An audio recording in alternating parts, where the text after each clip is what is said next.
السلام علیکم ناظرین کافر انسان کے جسم سے روح کیسے نکلتی ہے؟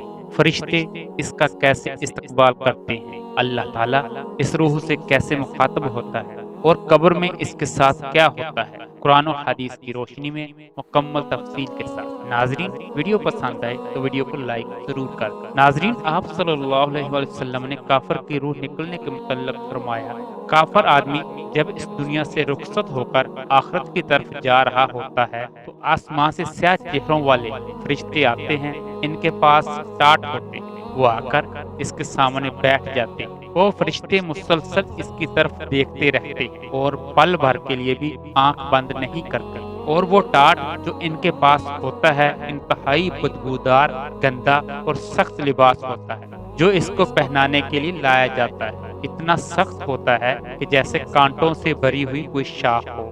نبی کریم صلی اللہ علیہ وسلم نے فرمایا، اتنے میں موت کا فرشتہ آ کر اس کے سر کے قریب بیٹھ جاتا ہے اور کہتا ہے، اے خبیث روح، اللہ کے غصے اور ناراضگی کی طرف نکل آ۔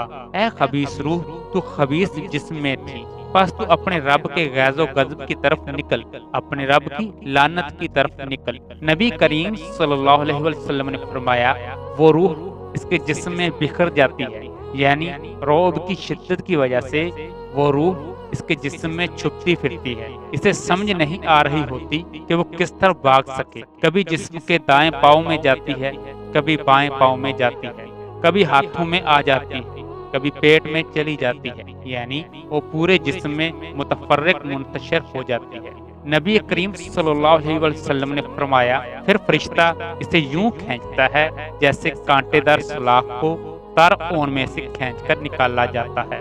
جیسے آپ کسی تیز دار چھری پر گیلی اون لپیٹ دیں، پھر اس کو شدت کے ساتھ اس چھری سے کھینچیں تو کچھ اون چھری کے ساتھ چپکی رہ جائے اور کچھ کٹ کر ٹکڑے ٹکڑے ہو جائے۔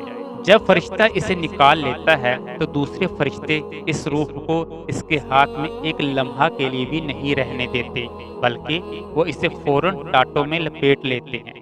روئے زمین پر پائے جانے والی سب سے گندی بدبو اس سے آتی ہے۔ ناظرین اس دوران اس کے گھر والے پیٹ رہے ہوتے ہیں، اس کا مال تقسیم ہو رہا ہوتا ہے، اس کے بچے اس کی چھاتی پر چڑھ کر رو رہے ہوتے ہیں اور بہت سے لوگ اس کی موت پر خوشی منا رہے ہوتے ہیں۔ ناظرین نبی کریم صلی اللہ علیہ وسلم نے فرمایا، فرشتے اسے لے کر اوپر کی طرف جاتے ہیں۔ وہ فرشتوں کی جس جماعت کے پاس سے گزرتے ہیں وہ پوچھتے ہیں، یہ خبیث روح کس کی ہے؟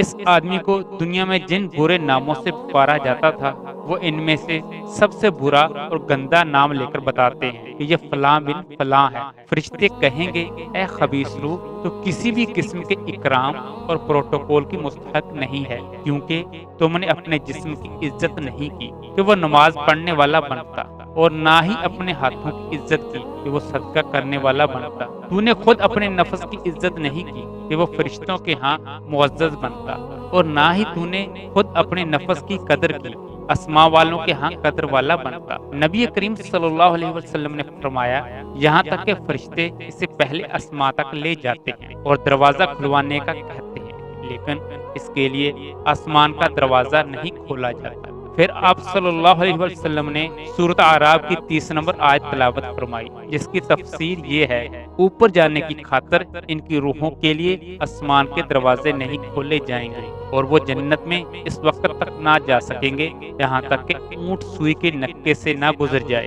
اللہ تعالیٰ فرماتے ہیں، اس کے نام اعمال کی کتاب زمین کے زیر تہ سنجین میں لکھ دو، پھر اس کی روح کو زمین کی طرف پھینک دیا جاتا ہے۔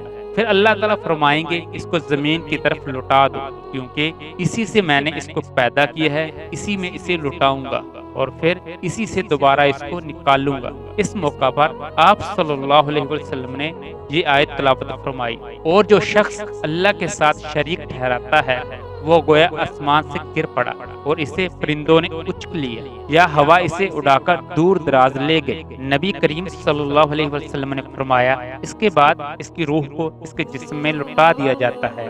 ناظرین اتنی دیر میں اس کے اہل خانہ اس کی تجہیز و تکفین اور تدفین سے فارغ ہو چکے ہوتے ہیں، تو قبر میں اس کی روح اس کے جسم میں داخل کر دی جاتی ہے۔ نبی کریم صلی اللہ علیہ وآلہ وسلم نے فرمایا اور دو فرشتے اس کے پاس پہنچ جاتے ہیں، وہ آتے ہی اس کو حرکت دیتے ہیں، لیکن یہ حرکت کوئی شفقت و نرمی، آسانی اور پیار کی نہیں ہوتی، بلکہ وہ سختی کے ساتھ اس کو جھنجھوڑتے ہیں۔ وہ گھبرا کر اٹھتا ہے اور اسے بٹھا کر اس سے پوچھتے ہیں، من ربو کا، تیرا رب کون ہے؟ وہ کہتا ہے ہائے ہائے میں تو نہیں جانتا۔ وہ پوچھتے ہیں تیرا دین کیا ہے؟ وہ کہتا ہے ہائے ہائے میں تو نہیں جانتا۔ وہ پوچھتے ہیں یہ جو آدمی تمہارے اندر مبعوث کیا گیا تھا وہ کون ہے؟ وہ کہتے ہیں ہائے ہائے میں نہیں جانتا۔ پھر وہ پوچھتے ہیں تو کس کا بندہ تھا؟ کس کی عبادت کیا کرتا تھا؟ کیا تو ایک اللہ کی عبادت کیا کرتا تھا یا اپنی شرمگاہ کا غلام تھا، اپنے مال کا غلام تھا، اپنی کرسی عہدے کا غلام تھا، اپنی خواہش کا غلام تھا؟ جب تمام سوالوں کے جوابات دینے میں ناکام ہو جائے گا تو فرشتہ اس کو کہے گا نہ تو نے پڑھا، نہ کسی اہل علم کا پیچھا کیا، نہ سمجھنے کی کوشش کی، نہ قرآن پڑھتا تھا، نہ اس کی تلاوت کرتا تھا، نہ سمجھنے کی کوشش کرتا تھا، تیرا سارا مقصد خواہشات اور دنیا اکٹھا کرنا تھا۔ نبی کریم صلی اللہ علیہ وسلم نے فرمایا پھر اس کو ہتھوڑے کے ساتھ مارا جائے گا، ایسا ہتھوڑا کہ اگر اسے پہاڑ پر مارا جائے تو وہ پہاڑ اس کو ریزہ ریزہ کر دے۔ پھر اسے زمین میں 70 ہاتھ نیچے تک دنسا دیا جائے گا، پھر اسے زمین میں 70 ہاتھ نیچے تک دنسا دیا جائے گا اور اس پر اس کی قبر اتنی تنگ کر دی جائے گی کہ اس کی دونوں طرف کی پسلیاں بھی آپس میں پیوست ہو جائیں گی۔ اللہ تعالیٰ کہیں گے اس بندے نے جھوٹ بولا ہے، بس اس کے لیے آگ کا بچھونا لگاؤ اور جہنم کی طرف اس کا دروازہ کھول دو۔ پھر وہ جہنم کی گرمی محسوس کرے گا، جہنمیوں کی چیخ و پکار اور آوازوں کو سنے گا۔ قبر میں اس کی خواہش ہوگی کہ اے میرے رب قیامت قائم نہ کرنا۔ یہ بات وہ اس وجہ سے کہے گا کہ وہ جہنم میں اپنا عذاب دیکھ چکا ہوگا۔ ناظرین، میری رب سے دعا ہے کہ ہمیں نیک عمل کرنے کی توفیق عطا فرمائے، آمین ثم آمین۔